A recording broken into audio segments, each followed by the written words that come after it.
Hi, I'm Kat, and you know that I have a true crime case for you. Well, in my opinion, this is a true crime case, and also I will be doing my makeup at the same time. So let's just get started with the word for today. The word for today is concurs. Concurs. Concurs. Concurs. Well done, guys, you just said contest or competition. I think that in today's video we are talking about some really controversial things.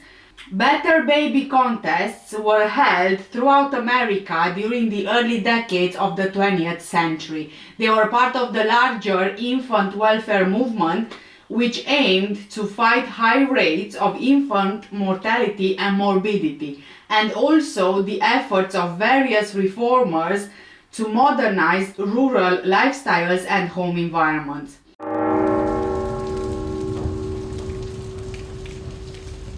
Designed to measure child health and educate mothers in better child rearing practices, the contests were held at a variety of venues, including county and state fairs and in mill villages. The companion magazine actually reported that by 1914, all apart from 3 states in the US held at least one baby health contest, and by 1915, more than 200,000 babies participated in these contests. The children who participated were initially limited in age from 6 months old to 36 months old, but after 1914, children up to 5 years old were allowed to compete as well.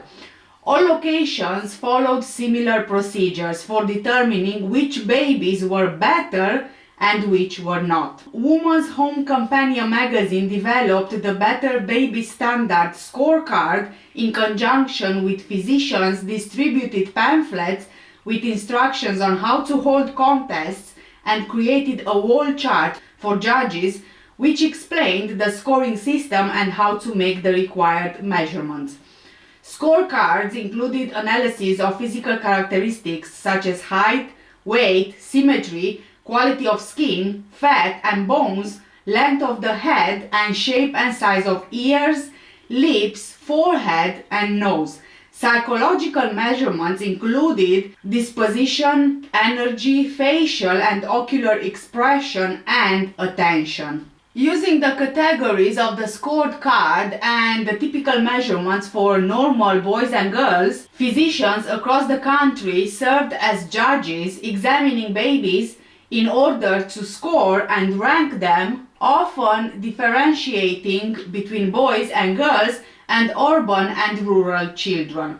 Woman's Home Companion also distributed the same prizes to winners across the country, including cash awards of $25, which would be the equivalent of around $600 today, to $100 or $3,000 in today's money. They were also given Better Babies medals in gold, silver and bronze, and Better Babies certificates of award. Now, you could argue that this might sound like a good thing, right? Or almost like a pageant, if you will, or perhaps just checking children's health and mass. I mean, nothing wrong with that, right? Well, there is a very dark reason behind these Better Baby contests, and I might add, a very sinister one at that. In the early 20th century, visitors flooded state fairs to check out prize-winning livestock, gigantic vegetables, delicious pies, and human babies. At the Better Babies contests, judges examined and rated infants based on their physical and mental health. Then, they awarded the parents of those babies that they deemed to be the fittest. Like I said, these were in part meant to promote better health and hygiene habits for new parents, but these competitions were actually driven by the racist principles of eugenics. As these contests became more popular, they would go beyond judging babies to judging entire families. Sir Francis Galton was a famous geographer and statistician. For the first part of his career, he was engaged in African exploration, travel writing, geography, and meteorology. But for the second part of his career, he invented eugenics in 1883. Eugenics, defined as the science of improving racial stock, was developed from a new heredity theory conceived by Sir Francis himself and from the evolution theory of his cousin Charles Darwin, transposed to human society by Herbert Spencer. Francis got inspired from Darwin's book The Origin of Species. Sir Francis's eugenics was a program to artificially produce a better human race through regulating marriage and with that procreation. He put particular emphasis on positive eugenics aimed at encouraging the physically and mentally superior members of the population to choose partners with similar traits. In 1904, he presented his ideas in front of a huge audience of physicians and scientists in London, the United Kingdom. His widely publicized lecture served as the starting point for the development of eugenics in Europe and the United States during the first half of the 20th century. Francis relied heavily on the system for human physical measurement, or anthropometry, developed by the French criminologist Alphonse Bertillon. He measured and collected anthropomorphic data on a host of human attributes including longevity, muscle strength, and success in life. He put forward that the British race risked degeneration because of the differential birth rates between the feeble-minded, feckless poor, and the responsible middle class. Eugenicists believed that humans could improve their offspring through selective breeding, very similar to breeding livestock or, purebred dogs. The movement gained popularity in early 20th century America when many Americans developed xenophobia in response to the increased industrialization and immigration. The idea to produce a better generation of humans, you could say, may have been great, but it was really born out of racist and colonialist ideologies.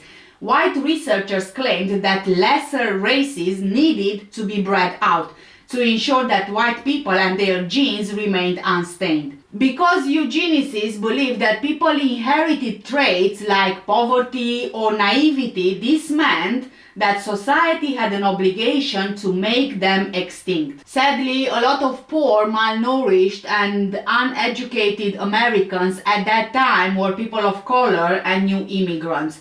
Of course, for eugenicists, the perfect human was white and only white. Well-educated, wealthy people should continue to breed. Even some of America's most renowned thinkers were outspoken eugenicists, including Helen Keller and Theodore Roosevelt. President Theodore Roosevelt once went on to say that the US permits unlimited breeding from the worst stocks. This same desire to generate a better race of people triggered the Better Babies competitions, where the right or white families were rewarded for having children. Eugenicists linked physical appearance, intelligence, and personality to genes, claiming that the contests measured genetic health. So even if these competitions claimed to generate an unbiased score for each child and promote the health of infants, they actually just rewarded babies that fit their society's definition of superiority: middle class, rural, and above all, white. In 1908, the Louisiana State Fair held the first Better Babies contest. As a 1913 article described the competitions, quote, "A physician scores a baby in precisely the same way as a judge of experience in livestock scores cattle. It is first necessary to establish a standard and then to compare each entry or specimen with what is known as a 100% or perfect product," end of quote. During these competitions, infants were being lined up for judging, and then nurses and doctors inspected each child, recorded their measurements, their weight, chest circumference, and mental capacity. Babies who were too shy to engage in interactive tests would lose points. The judges scored babies on a 1,000-point scale with 700 points for physical appearance, 200 points for mental and psychological fitness, and 100 points for physical measurements. The winners, or the most scientific babies, received silver trophies. The Better Babies trend was actually started by a nurse called Mary DeGarmo, who was an advocate for child welfare. Mary wanted to promote health and hygiene in the child rearing process, and so she worked with a Louisiana doctor to develop a scorecard that mothers could use to measure their own success at raising their child. Mary linked the competitions to the social efficiency movement and its call for standardized homes, roads, and schools. Many progressives believed that such standardization would improve the lives of young children. With the assistance of Dr. Jacob Bodenheimer, measures of contestants' physical and intellectual development was carefully recorded.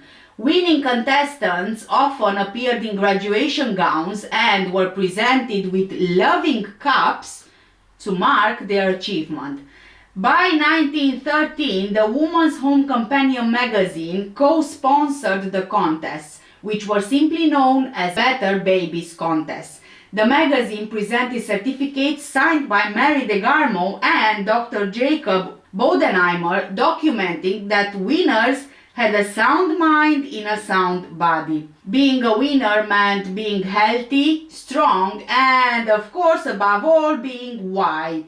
The winning baby epitomized the ideal American family. As Mary later wrote, quote, "Much interest was shown as to the blood will tell theory. It did tell," end of quote. This idea caught on and very quickly spread.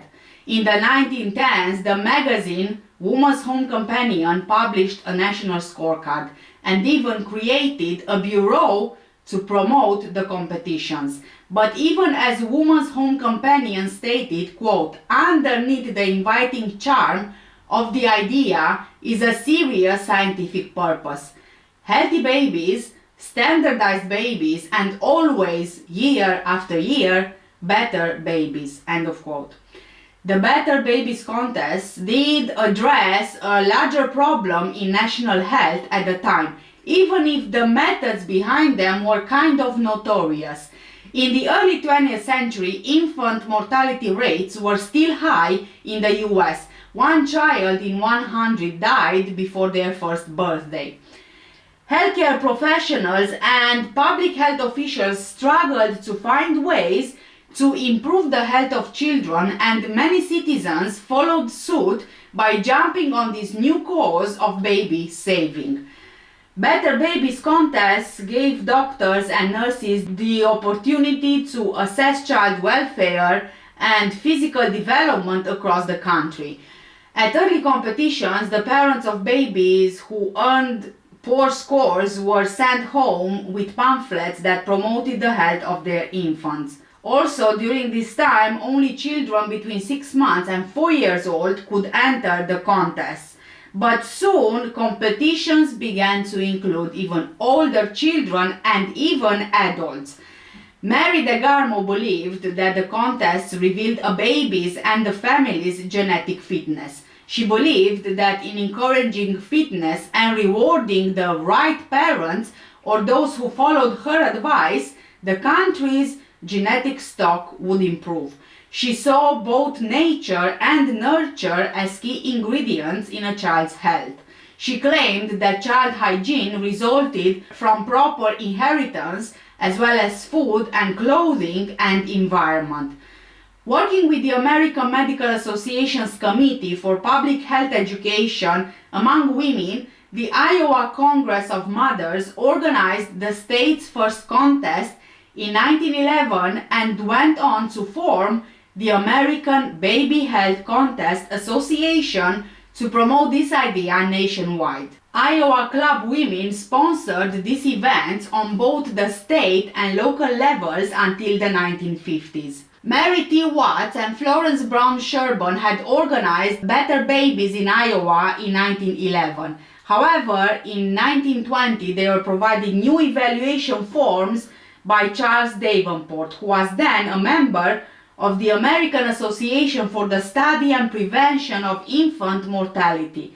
Using his forms, they organized the first Feeder Families for Future Firesides competition at the Kansas State Free Fair. Mary and Florence added a hereditarian explanation for human differences to the Better Baby Contest's earlier focus on child development and welfare, and with this, popularizing eugenic ideas. Eugenics was mainstream, and so much so that in 1917 you could watch a eugenics movie on the screen. The Black Stork was a eugenics love story. The plot sees a young man and a woman considering marriage. Harry J. Hazeldine, chief surgeon at the German-American hospital in Chicago, warns that the man and woman are ill-matched and they will produce defective offspring, and he is right. Their baby is born defective, dies quickly, and floats into heaven. With the Black Stork on screen, a South Carolina minister encouraged parents to bring their teenage children to watch the film so that they could see what might come from sexual promiscuity, criminality, drinking, and race mixing. Some theaters added the subtitle, "The Scourge of Humanity." So, who was this Dr. Hazeldine? What was his role in eugenics, and what's up with the Black Stork film? Okay, so in 1915, a case in Chicago sent Americans into a heated debate about medical ethics. That November, Dr. Harry J. Hazeldine, chief surgeon at the German-American hospital in Chicago, was faced with a tough dilemma. A woman called Anna Bollinger had just given birth to a child called John, who suffered from severe birth defects. John had no neck or right ear, and he suffered from a serious skin problem, all assessed to be the result of syphilis, most probably passed on by his father. Dr. Hazeldine knew that he could save the child's life through a surgical procedure, but he was also familiar with the conditions into which Illinois' feeble-minded were thrown after birth, so he convinced the child's parents to let John die at the hospital. When the news came out that the doctor wasn't going to perform the surgery, someone tried to kidnap John, the baby, and take him to another hospital. However, the kidnapping attempt failed and John Bollinger died. Chicago social worker and suffragette Jane Addams came out against Dr. Hazeldine. She said that no doctor had the right to be an unwilling person's executioner. She also said, quote, "It is not for me to decide whether a child should be put to death. If it is a defective, it should be treated as such and be taught all it can learn," end of quote. Support for Dr. Hazeldine, however, came from many famous social activists. One of them was Helen Keller, an advocate for the disabled, a socialist, and also a eugenics supporter, at least in 1915. Helen was blind and deaf since she was 1 year old, but she did thrive against all odds. She published her views on the Dr. Hazeldine case in the New Republic. She believed that children proven to be idiots by a jury of expert physicians could and perhaps should be put to death. Look who's talking, you know. Chicago lawyer and civil liberties crusader Clarence Darrow, who went up against eugenics critic William Jennings Bryan at the 1925 Scopes monkey trial, made no apologies for his support for the surgeon, and he even said, quote, "Chloroform unfit children, show them the same mercy that is shown beasts that are no longer fit to live. End of quote. Indiana socialist Eugene V. Debs also supported Dr. Hazelden's decision. Now, if you haven't heard of the Scopes monkey trial, this was the name that journalist H.L. Mencken applied to the 1925 prosecution of a criminal action brought by the state of Tennessee against high school teacher John T. Scopes for violating the state's Butler Act, which prohibited the teaching of evolution in public schools. The case arose when seeking to test the constitutional validity of the Butler Act. The American Civil Liberties Union, ACLU, placed ads in Tennessee newspapers offering to pay the expenses of any teacher willing to change the law. George W. Replia, who managed the Cumberland Coal and Iron Company in Dayton, Tennessee, read the same ad. His industry fell on hard times, and because he was Dayton's economic base, the town's population fell by almost half. Sensing an opportunity to, put Dayton back on the map, George convened a meeting at the town's drugstore, owned by Rhea County School Board President Frank Earl Robinson, of several prominent residents, including school superintendent William White. Following George's lead, this group of civic boosters recruited as their defendant Scopes, the 24-year-old football coach at Rhea County High School, so the teacher. Scopes was also teaching maths and general science, and sometimes substituted for the principal in biology. Among the many ironies at the Scopes trial, two surrounded the textbook at the center of the controversy. First, Tennessee mandated that George W. Hunter's A Civic Biology from 1914 be used statewide to teach biology, but the text actually endorsed evolution, effectively requiring biology teachers to violate the Butler Act. Second, Hunter's endorsement of evolution, a doctrine championed by Scopes' supporters as the enlightened view, was derived from his embrace of eugenics as a means of protecting the white race, which he deemed superior through hereditary selection. Into the case that was soon to become a well-known one stepped the famous attorneys William Jennings Bryan and Clarence Darrow. William, the populist and three-time Democratic Party presidential nominee, who was mocked by Clarence during direct examination about the Bible on the trial's seventh day, was portrayed as a narrow-minded bigot. Still, William volunteered to join the prosecution team because he opposed the theory of evolution for his association with eugenics and with social Darwinism. Clarence was a legendary lawyer. Before volunteering to serve as John Scopes' attorney, he had built a national practice by losing only a single murder defense. Among his most well-known clients were labor leaders Eugene V. Debs and William D. Haywood, wealthy University of Chicago students, and accused murderers Nathan Freudenthal, Leopold Jr., and Richard A. Loeb, and Henry Sweet, a Detroit African-American accused of murder in a civil rights upheaval, numbered among his most well-known clients.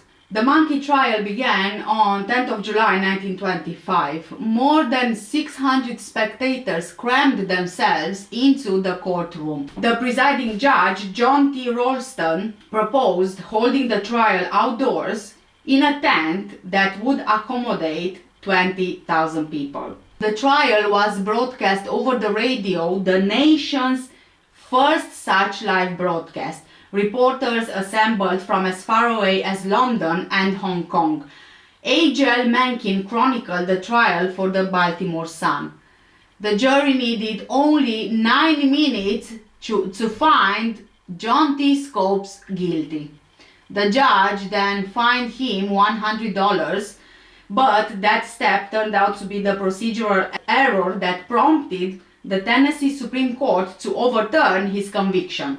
Although it found the Butler Act constitutional, the higher court held that only juries may impose fines of over $50. Years later, the U.S. Supreme Court struck down a similar Arkansas law in Epperson v. Arkansas in 1968, finding that it violated the Establishment Clause of the First Amendment. So now, it might have been a bit boring, sorry about that, but I just want to kind of put everything into context and for you not to have any questions. So going back to the Better Babies contest, they became so popular that entire families wanted to join the competition. In 1920, Kansas debuted the Fitter Families competition, where families would present their entire lineage to prove their overall fitness. A majority of Americans were still living in rural areas during the first several decades of the 20th century, and fairs were major cultural events. Farmers brought their products of selective breeding, fat pigs, speedy horses, and large pumpkins to the fair to be judged. So, you know how it goes. So why not judge human stock to select the most eugenically fit family? This was exactly the concept behind Fitter Families for Future Firesides, known simply as Fitter Families contests. The contests were founded by Mary T. Watts and Florence Brown Sherburne, two pioneers of the baby health examination movement, which started from a Better Baby contest at the 1911 Iowa State Fair and spread to 40 states before World War I. The first Fitter Families contest was held at the Kansas State Free Fair in 1920. With support from the American Eugenics Society's Committee on Popular Education, the contests were held at numerous fairs throughout the US during the 1920s. At most contests, competitors submitted an abridged record of family traits, and a team of medical doctors performed psychological and physical exams on family members. Each family member was given an overall letter grade of eugenic health, and the family with the highest grade average was awarded a silver trophy. Trophies were typically awarded in 3 family categories: small, 1 child; medium, between 2 and 4 children; and large, 5 children or more. All contestants with a B+ or better received bronze medals bearing the inscription, "Yeah, I have a goodly heritage." Childless couples were eligible for prizes in contests held in some states. As expected, the Fitter Family contest mirrored the eugenic movement itself. Winners were white with Western and Northern European heritage. According to the Emporia Gazette, these competitions would apply the well-known principles of heredity and scientific care, which revolutionized agriculture and stock breeding in the next higher order of creation, the human family. I'm laughing because it's not funny, but because it's something which is just unbelievable. Another Kansas newspaper expanded on that point, quote, "The people of this progressive state no longer are content to breed only better animals. They are setting out to raise better citizens, to apply to the human race some of the principles of heredity which have worked wonders in livestock improvement." End of quote. State fairs did more than hold competitions though. They also hosted eugenic booths where visitors could learn about the principles of selective breeding and learn how to apply these lessons to their own lives. These exhibits even told unmarried fairgoers how to choose genetically fit spouses to ensure desirable traits in their children. The Better Babies contest did more than just rank children, because the definition of fitness in these babies was inseparable from the idea that healthy white Americans were superior to others because of their genes. These contests only legitimized and rewarded a bigoted ideology. The scorecard simply reflected what a racist faction of society deemed desirable. The ideas behind these contests were also used to justify discrimination on the federal level.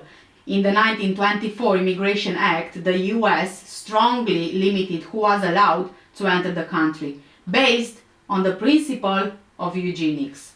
As President Calvin Coolidge declared, America must remain American. 3 years later, the Supreme Court mandated that the government was allowed to sterilize anyone deemed unfit. This included a poor unmarried mother who was declared feeble-minded after she was raped. The government claimed that it had an interest in preventing unfit children from burdening the welfare system, and so they gave the states the power to regulate reproduction. In the end, better baby contests were driven by the same bigoted ideology that created racist policies like this in early 20th century America. The Better Babies contests were only one part of the eugenics movement in America. One of the Better Babies was William Charles Flynn, a multiple winner of Better Babies contests held throughout the US. For a while, he was actually quite famous in the US. At 37 months old, he had won 14 first prizes in baby eugenics shows. His mother and the mother of 17-month-old Ellen Calvert Houck, a girl with 6 wins to her name, hoped that their perfect 100-point children would later marry and produce the perfect specimen and so improve the stock. According to a newspaper story at the time, a perfect baby boy and a perfect baby girl have been dedicated to each other by their mothers in the hope that in the coming years, love guided by maternal hands may lead to a eugenic marriage. The mothers are convinced that fate has thrown their children together for some great purpose, but they have agreed that they will not resort to any form of coercion in shaping the future of their children. And with that being said, we actually don't exactly know what became of William Charles Flynn or the girl. It's not known if they did eventually get married and have perfect babies. But now, some more disturbing things. With reason powered by eugenics, the US state could increase the effectiveness of desirable hereditary traits, such as physical skill and intelligence, and reduce dysgenic traits, which included diseases. In order to suppress bad traits, people with them were discouraged or even prevented from having children, either through birth control or by social engineering. These measures included campaigns for practicing birth control targeted at certain populations, voluntary and compulsory sterilization, and ultimately euthanasia. It was believed that through eugenics, humanity could be regenerated. One example of one undesirable trait was epilepsy. Harvard neurologist and the president of the International League Against Epilepsy, Professor William Lennox, wanted to rid the world of epilepsy. One method was to prevent epileptics from having children. He wrote, quote, "Let us imagine that we have arrived at the land of could be in the year 2048. Thanks to intelligently applied eugenics, epileptics are less numerous than a century ago. Also, heeding at last the injunction of Christ, be you merciful, imbecile epileptics are no longer kept alive to endure a meaningless and miserable existence. Freed of these mindless lumps of flesh in human form and staffed with adequately trained medical and social workers, institutions are no longer just stagnant pools of patients." End of quote. And it might seem like I'm having a wonderful time reading all of this. Quite honestly, I can barely, hold myself or hold my real feelings, because this is what I'm reading is just completely disgusting. And again, it's just unbelievable. It's just unbelievable. In 1950, in a paper called The Moral Issue, William Lennox advocated for the mercy killing of children with undeveloped or misformed brains as a way of opening up space in hopelessly clogged institutions. And I'm sure that you've heard of a very similar thing before, right? Nazis and all that. Socialist George Bernard Shaw wrote, quote, "The only fundamental and possible socialism is the socialization of the selective breeding of man." End of quote. British left-wing magazine The New Statesman wrote in July 1931, quote, "The legitimate claims of eugenics are not inherently incompatible with the outlook of the collectivist movement. On the contrary, they would be expected to find their most intransigent opponents amongst those who cling to the individualistic views of parenthood and family economics." End of quote. This kind of thinking led to mass murder and some laws based on the idea of good and bad genes were scrapped only recently. Nazi Germany did a systematic implementation of eugenic principles targeting disabled and chronically ill people described as useless eaters. The 1933 law for the prevention of offspring with hereditary diseases wanted the eradication of disability and disease through mass sterilization of those identified as incurable or having certain diseases or conditions. Feeble-mindedness was the most common criteria for forced sterilization, and epilepsy was the third most common. In the end, the Nazi eugenics policies led to the murder of thousands of people in a program called Action T4, in which doctors and asylum superintendents across the country identified incurable patients to be killed. In the United Kingdom, in 1937, Matrimonial Causes Act stated that a marriage could be rendered null and void if either party were at the time of the marriage of unsound mind or a mental defective or subject to recurrent fits of epilepsy.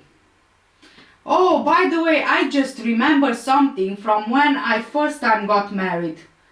Mind you, I've been married before and I'm divorced, and now I'm married the second time.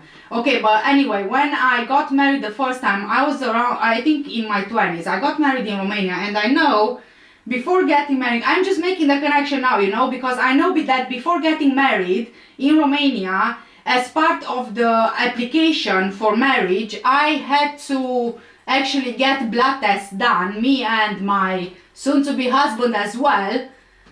And at the time I didn't really question anything, but now that I'm reading this, I'm actually questioning it, because here in the UK, for example, when I got married the second time, I wasn't asked to give any blood tests, to do any blood tests, whereas when I got married the first time, when I was around 18 in Romania, which was a very long time ago, I was asked for these blood tests, but here in the UK I wasn't asked for the blood test. So I'm wondering, was that in any way connected to what we are talking about today? Is this still possibly going on today? And it's very subtle and you don't really realize it unless you learn something new and then you start making connections? I'm not sure. In the United States, people with epilepsy were refused the right to marry in several states and were among the groups targeted by the so-called ugly laws, which allow disabled people in public spaces who were deemed to be unsightly or disruptive to be locked up. Another area of policy and legislation influenced by eugenics was, of course, immigration. Immigration laws in the United Kingdom, United States and Australia in the early 20th century were explicitly denied to exclude migrants with a host of health conditions, both contagious and non-contagious. In the United States, immigration law kept out entire families if a single child in the family had been diagnosed with epilepsy. In Australia, successive immigration acts ensured that epileptics were disqualified from migrating to the country until 1989. In March 1924, Virginia lawmakers passed a law that authorized the forced sterilization of people confined to government asylums because they were deemed feeble-minded.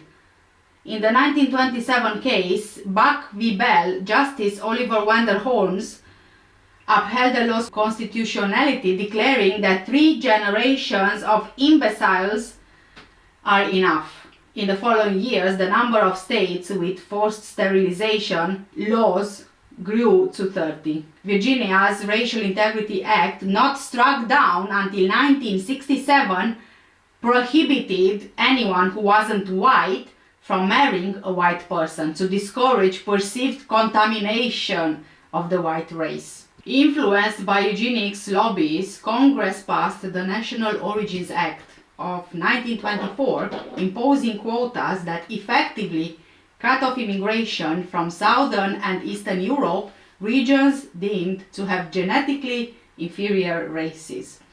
From 1907 to 1970s, approximately 60,000 people were sterilized in the US. The latest forced sterilization in the US was performed in Oregon in 1981. That was then, okay? But do you really think it stopped? In 2017, inmates in White County, Tennessee were given credit for their jail time if they voluntarily agreed to have a vasectomy or birth control implant. This is a popular new program that is being called unconstitutional by the ACLU. On May 15, 2017, General Sessions Judge Sam Benningfield signed a standing order that allows inmates to receive 30 days credit toward jail time if they undergo a birth control procedure. The scientist Richard Dawkins sparked controversy when he tweeted that aside from the moral problems, eugenics would work in practice. In 2019, a group of 11,000 scientists signed a statement urging population control to slow human exploitation of Earth's fragile resources.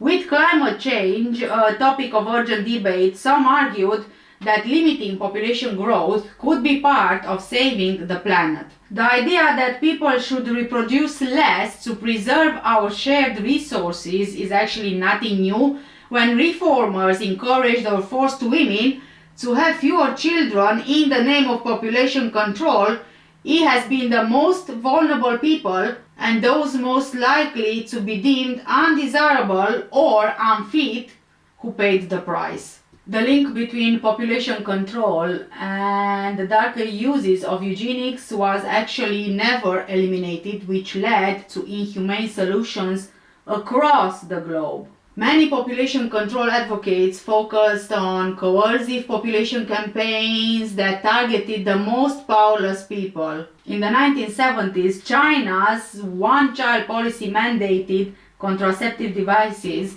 abortion and sterilization for women who became pregnant with a second child. There were exceptions though, such as if the woman's first child was a girl or born with a disability. Although this policy ended a few years ago, it resulted in persistent low fertility rates, an imbalanced sex ratio, and some researchers say significantly higher crime rates in China.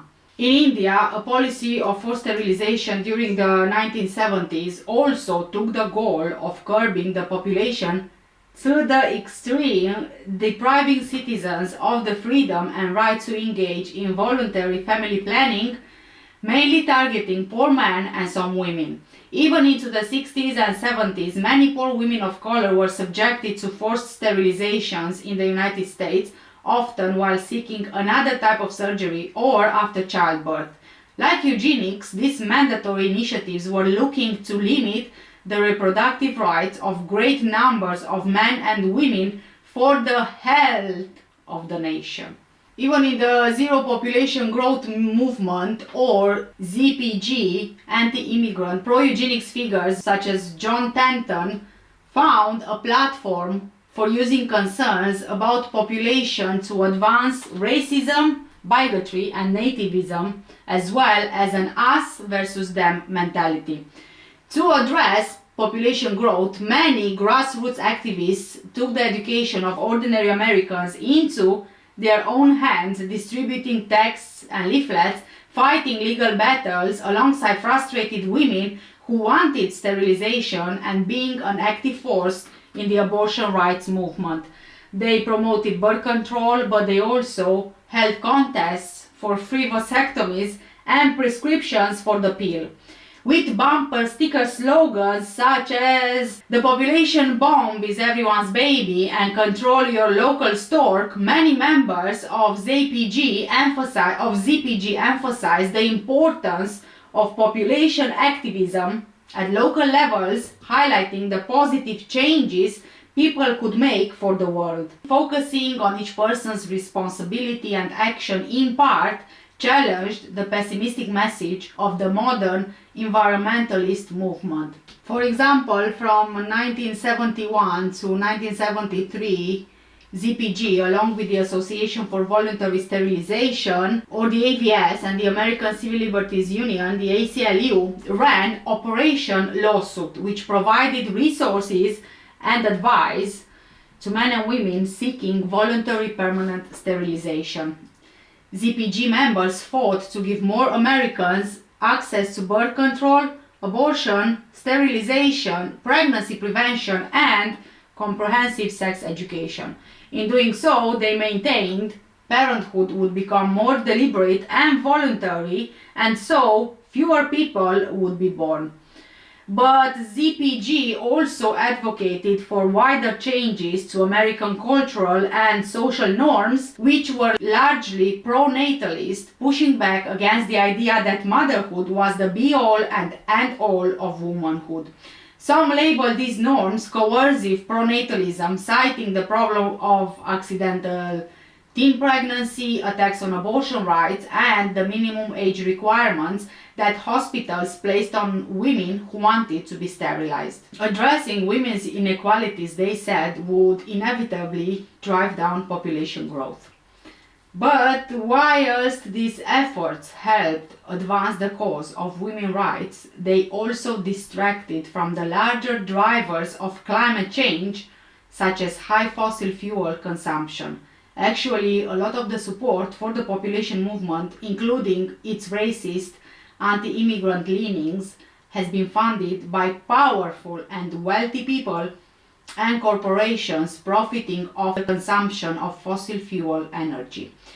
But the main issue still remains: eugenics is not gone.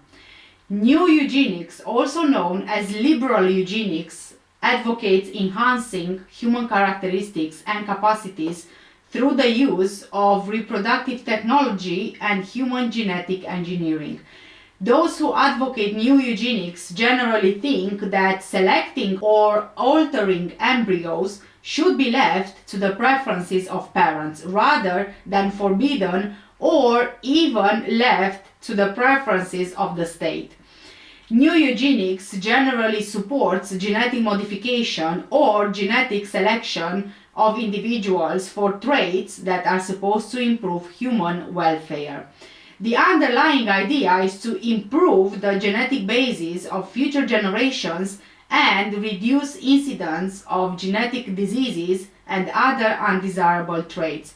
Some of the practices included in new eugenics are pre-implantation diagnosis and embryo selection, selective breeding, and human enhancement through the use of genetic technologies, such as embryo engineering or gene therapy.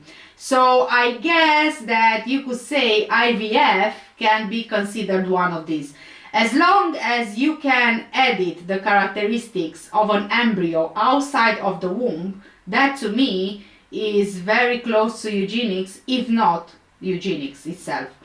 Arguments used in favor of new eugenics includes that it is in the best interest of society that life succeeds rather than fail, and that it is acceptable to ensure that progeny has a chance of achieving this success. Ethical arguments against new eugenics include the claim that creating designer babies is not in the best interest of society, as it might create a breach between genetically modified individuals and natural individuals. Also, some of these technologies might be economically restrictive, further increasing the socio-economical gap. Dave Fox, a law professor at the University of San Diego, argues that liberal eugenics cannot be justified on the basis of the underlying liberal theory which inspires its name. Instead, he favors traditional coercive eugenics, arguing that reprogenetic technologies like embryo selection, cellular surgery, and human genetic engineering, which aim to enhance general purpose traits in offspring, are not practices a liberal government leaves to the discretion of parents, but practices the state makes compulsory. He says that if the liberal commitment to autonomy is important enough for the state to mandate child-rearing practices such as healthcare and basic education, that very same interest is important enough for the state to mandate safe, effective, and functionally integrated genetic practices that act on similar all-purpose traits such as resistance to disease and general cognitive functioning. He concludes that the liberal case for compulsory eugenics is an absurdity reduction against liberal theory. The United Nations International Bioethics Committee wrote that new eugenics should not be confused with the ethical problems of the 20th century eugenics movements.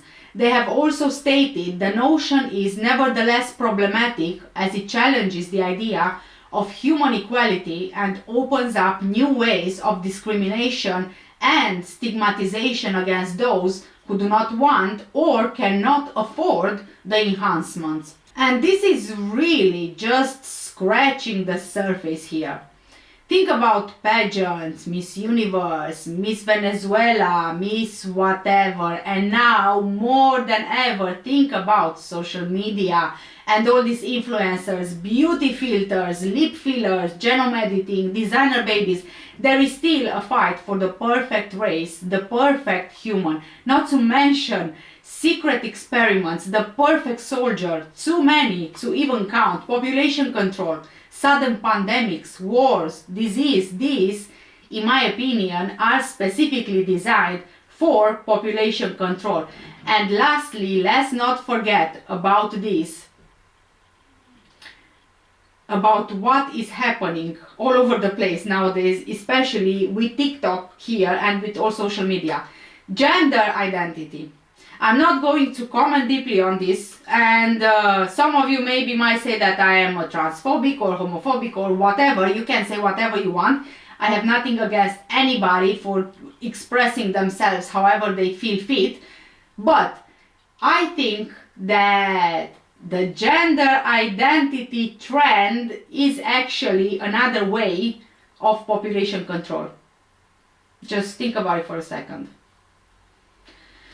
And everything that I gave you in today's video was quite a handful, but I hope that it sheds some kind of light on everything that's happening in our world today and the reasons why. Please do let me know what do you guys think in the comment section down below. For now, take care, stay safe, and I'll see you in the next one. Bye!